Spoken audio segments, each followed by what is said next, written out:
पिछले चैप्टर 4 में हमने देखा था कि क्रिसमस डिनर के दौरान पिप बहुत घबराया हुआ था क्योंकि उसे डर था कि कहीं उसकी चोरी न खुल जाए। जब उसकी बहन ने पाई लाने का जिक्र किया तो वह खौफ के मारे भागा, लेकिन बाहर जाकर वह सिपाहियों से टकरा गया। अब इस चैप्टर 5 में हम देखेंगे कि आगे क्या होता है।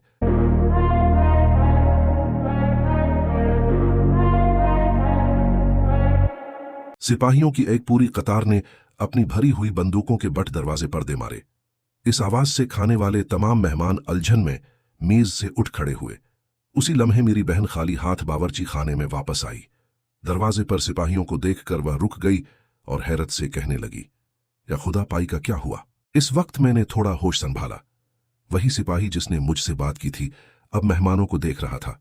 उसके दाएं हाथ में हथकड़ियां थीं और उसका बायां हाथ मेरे कंधे पर था। इस सिपाही ने मेहमानों से माजरत करते हुए कहा, ख़वातीन व हज़रात, जैसा कि मैंने दरवाजे पर इस नौजवान से कहा था, मैं बादशाह के नाम पर एक मुजरिम का पीछा कर रहा हूं और मुझे लोहार से कुछ काम है।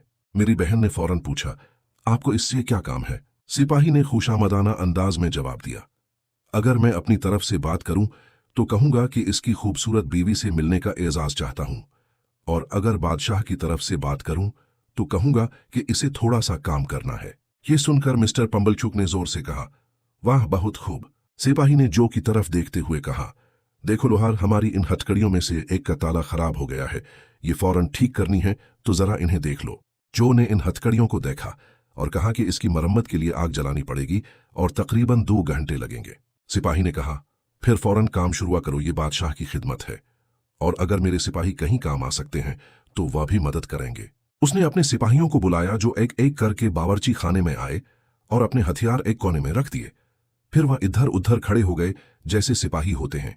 कभी वह अपने हाथ सामने बांध लेते, कभी घुटने या कंधा टीक देते, कभी अपनी बिलट या थैली ढेली करते, और कभी दरवाजा खोलकर बाहर सहन में थूकने के लिए जाते। मैं ये सब कुछ देख रहा था, लेकिन मुझे ज्यादा कुछ समझ नहीं आ रहा था क्योंकि मैं शदीद खौफ की हालत में था। लेकिन जब मैंने महसूस किया कि ये हथकड़ियां मेरे लिए नहीं हैं और पाई का मामला थोड़ा बैकग्राउंड में चला गया है, तो मैंने अपनी घबराहट पर कुछ काबू पा लिया। सिपाही ने मिस्टर पंबलचूक की तरफ देखते हुए पूछा, क्या आप मुझे बता सकते हैं कि टाइम क्या हुआ है? मिस्टर पंबलचूक ने जवाब दिया, 2:30 बजे हैं।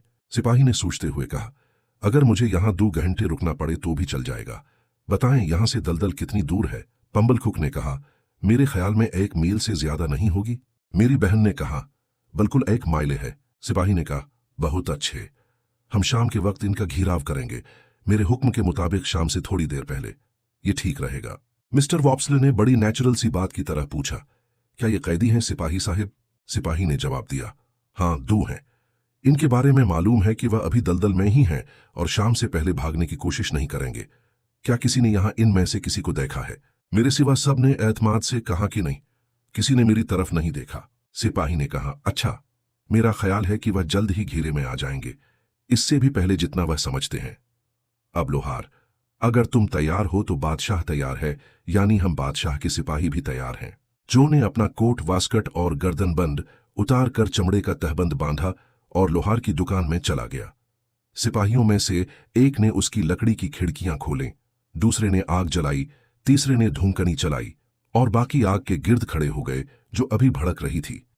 फिर जो ने हथौड़ा चलाना शुरू कर दिया और हम सब देखते रहे। कैदियों की तलाश का यह वाकया इतना दिलचस्प था कि सबकी तवज्जो इस पर थी, यहां तक कि मेरी बहन भी बड़े दिल वाली हो गई। उसने पैपे से सिपाहियों के लिए बियर निकाली और सिपाही को ब्रांडी पीने की दावत दी। लेकिन मिस्टर पंबलचूक ने फौरन कहा, इसे शराब दीजिए, मुझे यकीन है इसमें टर नहीं होगी। सिपाही ने उनका शुक्रिया अदा किया और कहा कि वह बगैर टार वाली चीज पसंद करते हैं, अगर शराब मिल सके तो लेंगे। जब उन्हें शराब दी गई तो उन्होंने बादशाह की सेहत और क्रिसमस की मुबारकबाद के साथ वह एक ही घूंट में पी ली और होंठ चाटे। मिस्टर पंबलचूक ने पूछा, अच्छी है सिपाही साहिब? सिपाही ने जवाब दिया, मैं आपको बताता हूं, मुझे शक है कि ये शराब आप ही की दी हुई है। मिस्टर पंबलचूक खुश होकर हंसे और कहा, हाँ, कैसे पता चला? सिपाही ने उनके कंधे पर थपकी देते हुए कहा, क्योंकि आप वह आदमी हैं जो अच्छी चीज को पहचानते हैं। मिस्टर पंबलचूक फिर हंसे और कहा, क्या तुम्हें ऐसा लगता है? एक और गिलास पी लो। सिपाही ने कहा, यह जाम आपके साथ दोस्ती में, मेरा गिलास आपके गिलास से टकराता है, आपकी सेहत। आप 1000 साल जिएं और कभी अच्छी चीज पहचानने में गलती न करें। सिपाही ने दूसरा गिलास भी इसी तरह पी लिया और लग रहा था कि एक और गिलास भी पी सकते हैं। मैंने देखा कि मिस्टर पम्बलकुक अपनी मेहमान नवाजी में ये भूल गए कि ये शराब उन्होंने खुद तोहफा दी थी। उन्होंने मेरी बहन से बोतल लेकर खुद सबको पेश करना शुरू कर दिया, यहां तक कि मुझे भी थोड़ी मिल गई।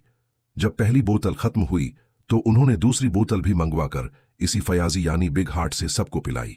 जब मैं इन सबको लोहार की दुकान के गिर्द जमा होकर मजे करते देख रहा था तो मैं सोच रहा था कि दलदल वाले मेरे मुजरिम की वजह से इनके खाने में कितना मजेदार इजाफा हो गया है। इससे पहले वह इतने मजे में नहीं थे जितने अब इस जोश व खरोश के बाद हैं। और अब जब वह इन 2 कैदियों के पकड़े जाने के इंतजार में थे, धौंकनी उनके लिए गरज रही थी, आग उनके लिए भड़क रही थी, धुआं उनका पीछा कर रहा था जो हथौड़े से उनके लिए आवाजें निकाल रहा था, और दीवार पर पड़ते साए उन पर झूम रहे थे। बाहर की सर्द शाम मेरे ख्याल में इन गरीबों की वजह से पीली पड़ गई थी। आखिरकार जो का काम खत्म हुआ और हथौड़े की आवाजें बंद हुईं। जो ने अपना कोट पहनते हुए हिम्मत करके कहा कि हम में से कुछ लोग सिपाहियों के साथ जाकर देखें कि इस तलाश का क्या रिजल्ट निकलता है। मिस्टर पम्बलचुक और मिस्टर हबल ने इनकार कर दिया कि वह पाइप पीना चाहते हैं और खवातीन के साथ रहना चाहते हैं, लेकिन मिस्टर वॉप्सल ने कहा कि अगर जो चलेगा तो वह भी चलेंगे। जो ने कहा कि वह चलेंगे और मुझे भी ले जाएंगे अगर मेरी बहन इजाजत दे। मुझे यकीन है कि अगर मेरी बहन को खुद ये जानने का तजस्सुस न होता कि आखिर क्या होता है और कैसे खत्म होता है तो हमें कभी जाने की इजाजत न मिलती। बहन ने सिर्फ इतना कहा, अगर तुम इस लड़के का सर बंदूक से उड़ा कर लाओगे तो मुझसे इसे जोड़ने की तवक्को न रखना। सिपाही ने खवातीन से शाइस्तगी से रुखसत ली और मिस्टर पम्बलचुक से दोस्त की तरह जुदा हुआ। उसके सिपाहियों ने अपनी बंदूकें उठाएं और सफ बांध ली। मिस्टर वोप्सल, जो और मुझे सख्ती से हिदायत की गई कि हम पीछे रहें और दलदल पर पहुंचकर कोई बात ना करें। जब हम सर्दी में बाहर निकले और आगे बढ़ने लगे तो मैंने चुपके से जो से कहा, मुझे उम्मीद है जो, हम उन्हें नहीं पाएंगे। जो ने भी चुपके से मुझे जवाब दिया, अगर वह भाग गए होते तो मैं 1 शिलिंग देता।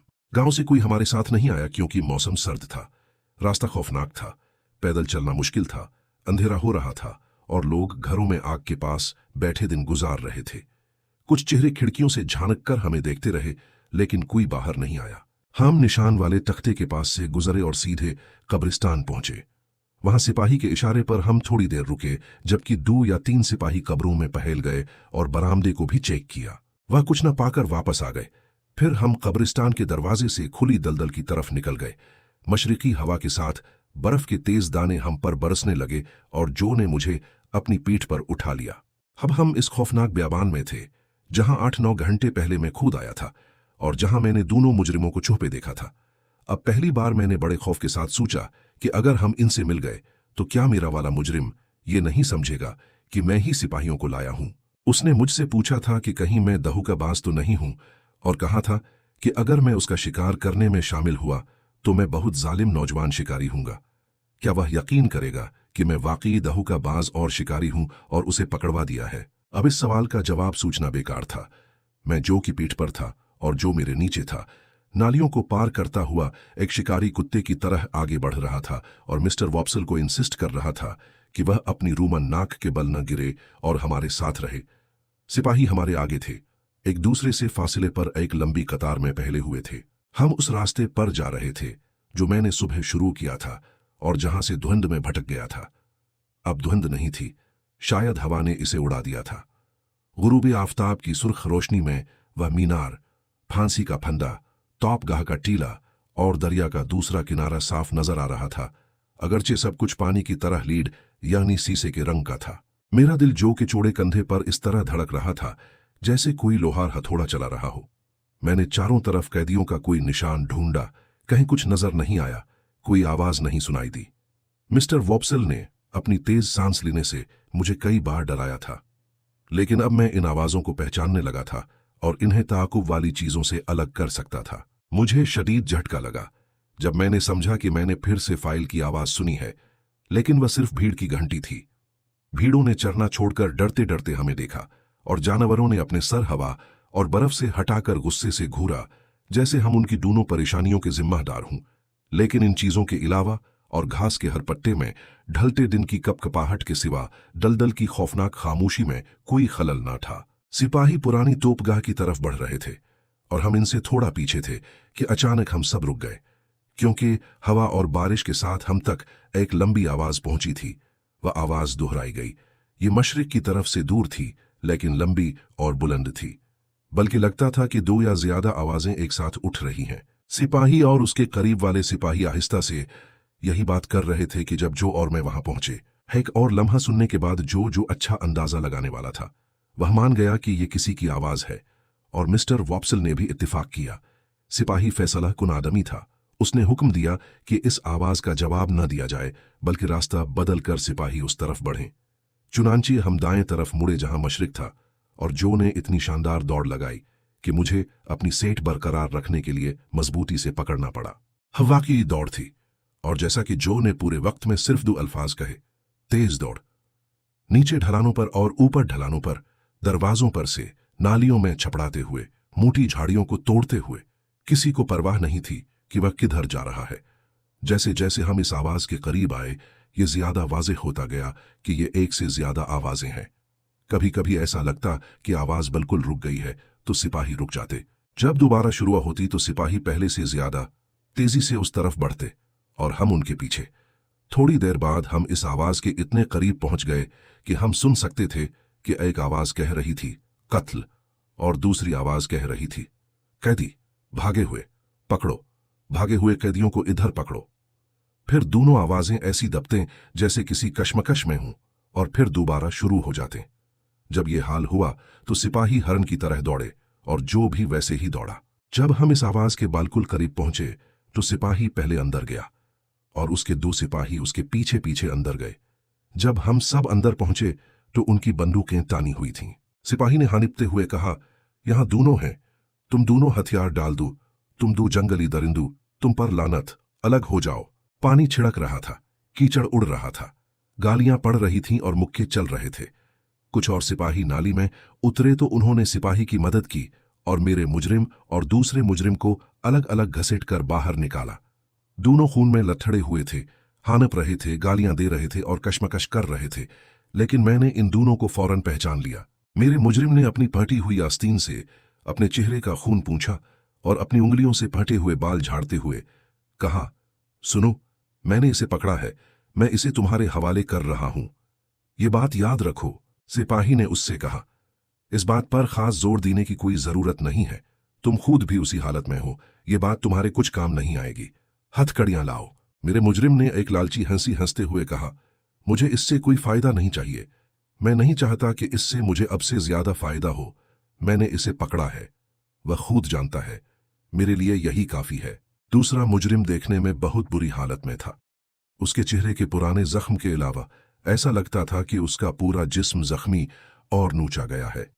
जब तक इन दोनों को अलग अलग हथकड़ियां नहीं लग गईं, वह सांस भी नहीं ले पाया। एक सिपाही के सहारे वह खुद को गिरने से बचाए हुए था। उसके पहले अल्फाज ये थे, गवाह रहना, इसने मुझे कत्ल करने की कोशिश की। मेरे मुजरिम ने हकारत से कहा, इसे कत्ल करने की कोशिश की और कर न सका। मैंने इसे पकड़ा और तुम्हारे हवाले किया, ये मैंने किया है। मैंने न सिर्फ इसे दलदल से भागने से रोका, बल्कि मैं इसे घसीट कर यहां लाया, वापसी के रास्ते पर इसे इतना दूर लाया। अगर तुम्हारी मर्जी हो तो ये बदमाश एक शरीफ आदमी है। अब कैदी जहाज को अपना शरीफ आदमी वापस मिल गया मेरे जरिए। इसे कत्ल करूं? जब मैं इससे भी बुरा कर सकता था और इसे वापस घसीट कर ला सकता था, तो कत्ल करने की क्या जरूरत थी? दूसरा मुफरूर अब भी हानिप रहा था। इसने कत्ल करने की कोशिश की, गवाह रहना। मेरे मुजरिम ने सिपाही से कहा, सुनो, मैंने अकेले ही कैदी जहाज से छुटकारा पाया। मैंने एक छलांग लगाई और मैंने कर दिखाया। मैं इन मार देने वाली सर्द दलदलों से भी बच सकता था। मेरी टांग देखो, तुम इस पर ज्यादा लोहा नहीं पाओगे। लेकिन मुझे पता चला कि वह यहां है।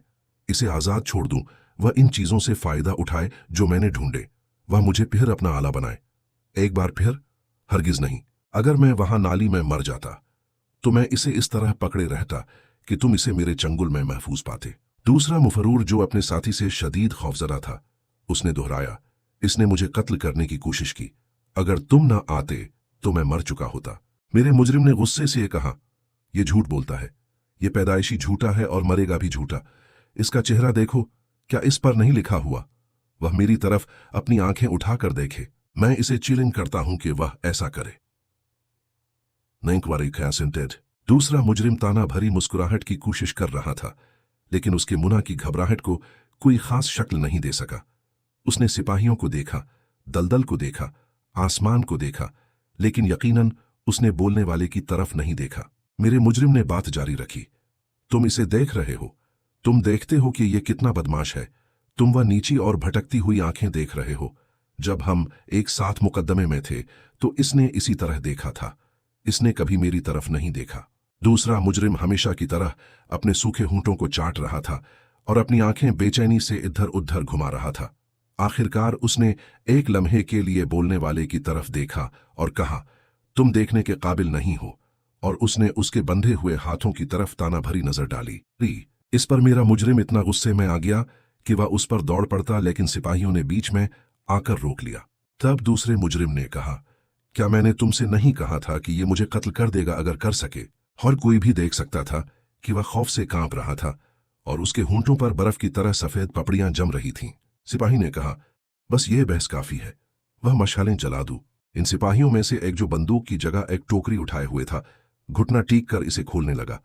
मेरे मुजरिम ने पहली बार इधर उधर देखा और मुझे देखा। जब हम पहुंचे थे तो मैं जो की पेट से उतरकर नाली के किनारे खड़ा हो गया था और तब से हिला नहीं था। जब उसने मेरी तरफ देखा तो मैंने उसे गौर से देखा और अपने हाथ हिलाए और सर भी। मैं उसके देखने का इंतजार कर रहा था ताकि उसे यकीन दिला सकूं कि मैं बेगुनाह हूं। मुझे ऐसा नहीं लगा कि उसने मेरा इरादा समझा है, क्योंकि उसने मुझे ऐसी नजर से देखा जो मैं समझ नहीं सका, और ये सब एक लम्हे में गुजर गया।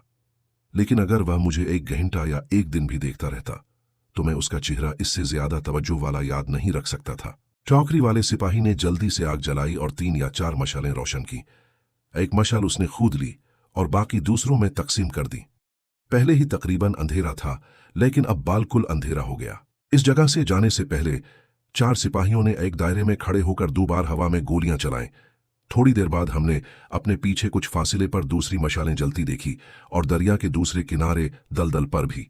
सिपाही ने कहा, ठीक है, चलो। हम ज्यादा दूर नहीं गए थे कि हमारे आगे 3 तोपें चले। उनकी आवाज ने मेरे कान के अंदर कुछ फाड़ दिया। सिपाही ने मेरे मुजरिम से कहा, तुमसे जहाज पर तवक्कु है, वह जानते हैं तुम आ रहे हो, भटकना नहीं, यहां करीब रहो। दोनों कैदियों को अलग रखा गया था और हर एक अलग गार्ड से घिरा हुआ चल रहा था।